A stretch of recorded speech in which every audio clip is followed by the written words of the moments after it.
ನಾನು ಸಾರ್ಲಿಂದ ಚಿಕ್ಕಬಳ್ಳಾಪುರ ಬಂದೆ. ಅವರು ಪೆಟ್ರೋಲ್ ಬಂಕಲ್ಲಿ ಡೀಸೆಲ್ ಹಾಕ್ಸ್ತಾಯಿದ್ರು. ಅಲ್ಲಿಗೆ ಹೋಗ್ಬಿಟ್ಟು ಬ್ಯಾಗಲ್ಲಿ ಇಟ್ಬಿಟ್ಟು ನಾನು ರೆಡಿ ಆದ್ನೆ. ಏನೋ ಅವರೆಲ್ಲ ಬಲ್ಪೆಲ್ಲ ಚೆಕ್ ಮಾಡ್ಕೊತಾಯಿದ್ರು, ಲೈಟ್ಗಳು. ವಾವ್, ಟೊಯೋಟೋ ಕ್ರೈಸ್ಟರ್ ತುಂಬ ಚೆನ್ನಾಗಾಯಿತು. ಗಾಡಿ ಮಾತ್ರ ಹೊಸದು, ಯಾವುದೋ ಬೇರೆಯವ್ರು ಡಿಸ್ಕೌಂಟ್ ಬಂದಿದ್ರು. ನಮ್ಮ ತಾರಲ್ಲಿ ಕೊಟ್ಬಿಟ್ಟು ಹತ್ತಿದ್ದೆ. ಎಲ್ಲ ರೆಡಿ ಆದ್ವಿ, ಹೋದ್ವಿ. ಮಧುಗಿರಿಯಲ್ಲಿ ಏನೋ ಜಾತ್ರೆ ನಡೀತಾ ಇತ್ತು.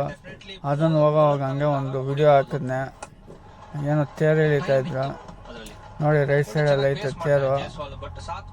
ನಾವು ಹೋಗಿದ್ದೆ. ಮತ್ತು ಸಿರಾ ಸೈಡ್ಗೆ ಹಾಕಿ ಅಲ್ಲಿ ಡಾಬಾದಲ್ಲಿ ಊಟ ಮಾಡಿಕೊಂಡು, ದೊನ್ನೆ ಬಿರಿಯಾನಿ ಪ್ಯಾಲೇಸ್ ಅಂತೆ, ಅಲ್ಲೇ 11 ಗಂಟೆ ಆಯಿತು.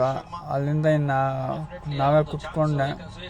ಹೋಗಿ ಬೆಳಗ್ಗೆ ಕೊಲ್ಲಾಪುರಕ್ಕೆ ಬಂದು ಅಲ್ಲಿ ಸ್ವಲ್ಪ ಹೊತ್ತು ಸ್ನಾನ ಗಿನ ಮಾಡಿಕೊಂಡು ಟಿಫನ್ ಮಾಡೋಕ್ಕೆ ಬಂದ್ವಿ ಕೊಲ್ಲಾಪುರ ಸಿಟಿ ಒಳಗೆ.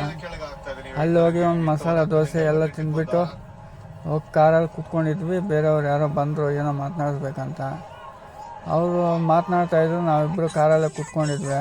ಸ್ವಲ್ಪ ಹೊತ್ತು ವಿಡಿಯೋ ಮಾಡಿ ಮತ್ತೆ ಹೋಗಿ ಮದುವೆ ಮನೆ ಅವ್ರ ಮನೆ ಹತ್ರ ಹೋಗೋಣ ಅಂತ ಎಲ್ಲ ರೆಡಿ ಆದ್ವಿ. ಹೋಗಿ ಅವ್ರ ಮನೆ ಹತ್ರ ಹೋಗ್ಬಿಟ್ಟು ಅವ್ರೇನೋ ಶಾಸ್ತ್ರಗಳೆಲ್ಲ ಮಾಡ್ತಾಯಿದ್ರು. ಅವ್ರ ಹತ್ರ ನೋಡಿಕೊಂಡು ಹಂಗೆ ಮಾತುಗಳು ಹೇಳ್ಕೊಂಡಿದ್ವಿ ಎಲ್ಲರೂ, ಗಣೇಶ್ ಸರು ಎಲ್ಲರೂ. ನಾನು ಹಿಂದೆ ಬಂದು ಸ್ವಲ್ಪ ವಿಡಿಯೋ ಮಾಡಿದೆ. ನೋಡಿ, ಹಿಂಗೆ ಹಾಕಿದ್ದಾರೆ ಅವ್ರ ಮನೆ ಹತ್ರ. ತುಂಬ ಚೆನ್ನಾಗೈತೆ ಈ ಕಡೆ ಮದುವೆಗಳೆಲ್ಲ.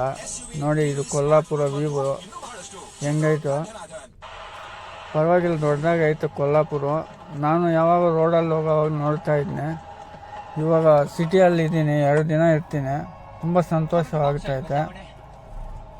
ಒಟ್ಟಿನಲ್ಲಿ ಮದುವೆ ಚೆನ್ನಾಗಿ ಮಾಡ್ತಾರೆ. ಇನ್ನು ರಾತ್ರಿ ಏನೋ ಇದು DJ ಎಲ್ಲ ಇರುತ್ತಂತೆ, ಗೊತ್ತಿಲ್ಲ, ನೋಡೋಣ. ಎಲ್ಲ ವಿಡಿಯೋ ಮಾಡ್ತೀನಿ, ಕಳಿಸ್ತೀನಿ. ನೋಡಿ, ಇವರೆಲ್ಲ ಶಾಸ್ತ್ರ ಹೆಂಗೈತೆ ಅಂದರೆ ಹಂಗೈತೆ.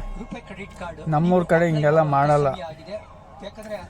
ಇಂಥದಕ್ಕೋಸ್ಕರನೇ ಎಲ್ಲರೂ ನೆಕ್ಸ್ಟ್ ಭಾಗ ಇರುತ್ತೆ, ಪಾರ್ಟ್ 2, ಪಾರ್ಟ್ 3 ಇರುತ್ತೆ. ಎಷ್ಟು ವಿಡಿಯೋ ಆದರೆ ಅಷ್ಟು ವಿಡಿಯೋ ಮಾಡ್ತೀನಿ. ಎಲ್ಲರೂ ಹಂಗೆ ಸಬ್ಸ್ಕ್ರೈಬ್ ಮಾಡ್ಕೊಳ್ಳಿ, ಎಲ್ಲರೂ ನೋಡಿ. ಕೊಲ್ಲಾಪುರದಲ್ಲಿ ಮದುವೆ ನಮ್ಮ ಕರ್ನಾಟಕದವ್ರದ್ದೇ. ಅವ್ರು ಬಂದು ಇಲ್ಲಿ ನೆಲೆಸಿರೋದು. ತುಂಬ ಚೆನ್ನಾಗಿ ಮಾಡ್ತಾರೆ ನೋಡಿ. ನಮ್ಮ ಕಡೆ ಹೆಂಗೆ ನಾವು ಬೆಳಗ್ಗೆ ಚಪ್ರ ಹಾಕ್ತೀವೋ ಹಂಗೆ ಇವ್ರದ್ದು ಮಧ್ಯಾಹ್ನ ಹೊತ್ತು ಎಲ್ಲ. ಅವ್ರ ತಾಯಿ ಅವರು ಹಿಂಗೆಲ್ಲ ಇರಬೇಕು. ಪ್ಲೀಸ್ ಎಲ್ಲರೂ ಸಬ್ಸ್ಕ್ರೈಬ್ ಮಾಡ್ಕೊಳ್ಳಿ, ಬೆಲ್ ಐಕಾನ್